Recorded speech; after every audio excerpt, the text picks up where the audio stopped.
Welcome to OTAN, your outreach and technical assistance network. My name is Debbie Jensen, and I teach basic skills to adults in Baldwin Park in Southern California. I also work as an OTAN presenter. I want to share with you the Triad to student success: Gmail, Calendar, and Keep.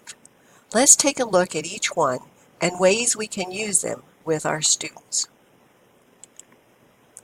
Do you have a Gmail account? This is your Google account. To find it quickly, go to Google and click on the Apps box in the top right. That is number 1 on my screen. It is also referred to as the waffle. This opens the Google applications. You will find Gmail at number 2, Calendar at number 3. To find Keep, click on the More button at the bottom, number 4, and on the next screen you will find Keep. The icon is a light bulb. Let's start with Gmail. That is the big M. Click to open it.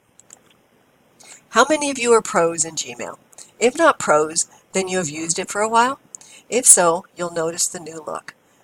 The default view is one of my favorite features. The display includes the attachments right there, and if you click on them, you can see what they are without fully opening the email. This takes some space, so if you don't like it, you can go back to the compact view. Another great feature is called Fast Action. When you hover over an email, these icons appear at the end of the email.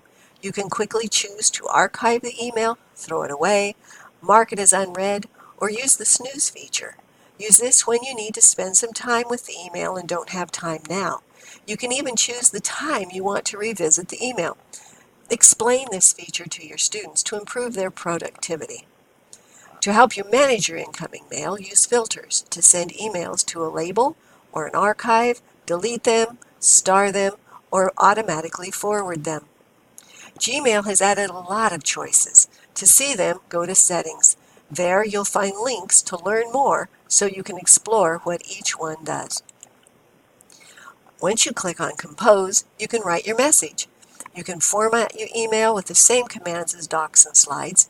If this set of commands is hidden, just click on the underlined A, which opens it.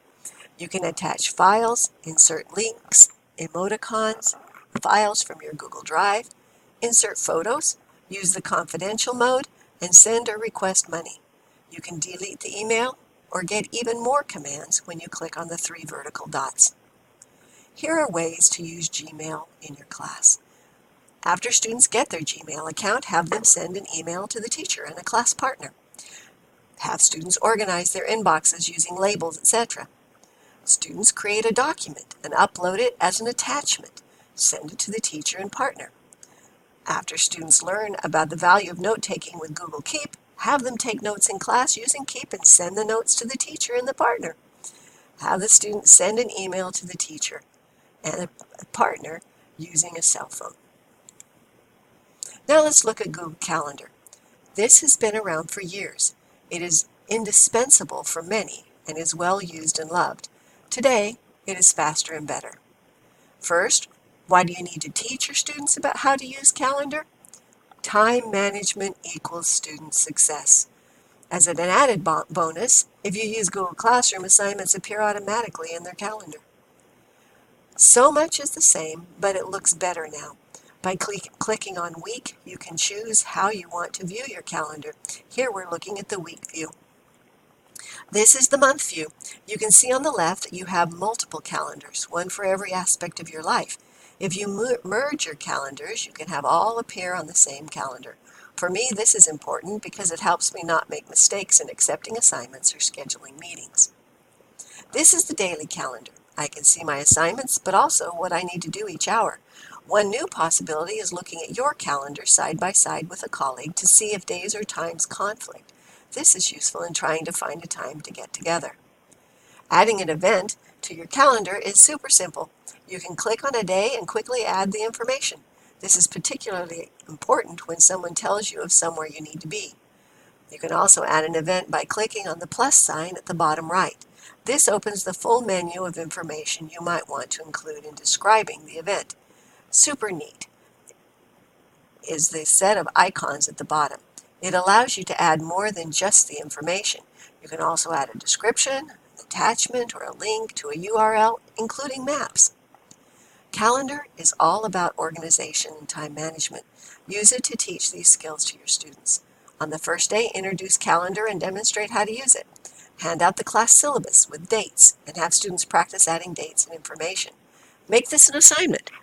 Through the year, post school dates such as holidays and conferences and testing dates. Maybe add a big C beside them as a reminder for students to calendar the date. Now let's look at Google Keep. You will find it by accessing the apps box at the top. Remember the waffle? Scroll down to more, and on the next page, select the light bulb icon. To me, Keep is an unknown secret weapon. If you use Microsoft OneNote or Evernote, Keep is similar. You can add anything to Keep: notes, lists, photos, videos, links. You can be shopping, share your Keep with a friend, and talk about what you find as you shop. You can set up time-based reminders. Use Google Search to access anything in Keep and sync it across your devices so you have it with you everywhere. You can use voice to make notes, and you can change words into a picture and words on a page. At first I thought of Keep as a digital post-it note, and it's that. You can organize, move, color code, etc. But here's where it gets really cool.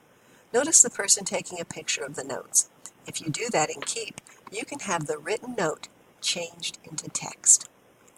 So imagine a student trying to keep up with the notes on the screen. He takes a picture and Keep changes it into text for him. Or there's a great poster of information. He can take a picture of it and it'll change the poster words into text that you can then transfer to Google Docs. How do you do it? Select the image, click on the 3 vertical dots, the hot dog, at the top, and select Grab Image Text. To move it to Docs, go to Docs, click on the Keep icon, which opens Keep, grab the note, and drag it to your Google Doc. Amazing. Here are some ways to use Keep in your class. Have students use it to take notes, or they can take a picture of your notes, what's on the board, or a peer's notes. Then have them transfer the notes to Docs and send it to you in Gmail. Remind them they can speak into Keep to take notes. Think of the possibilities for English as second language classes. Students can work in teams, sharing their Keep notes, assign tasks, and check them off as completed. Or they can even take pictures of information to add later to their report in Docs. One last note, frosting on the cake of success. This feature was recently added. You can now access these apps, Calendar and Keep, in addition to one we haven't talked about, To-Do List, in the sidebar of all 3. Google has given us a leg up on helping our students get organized, keep informed, communicate with each other, and take notes in their apps: Gmail, Google Calendar, and Google Keep. Thank you. And as a reminder, OTAN supports California adult education agencies who are integrating, improving, and maintaining technology use in the classroom. Always stay informed by visiting the OTAN website at www.otan.us, and be sure to subscribe to our YouTube channel, like us on Facebook, and follow us on Twitter.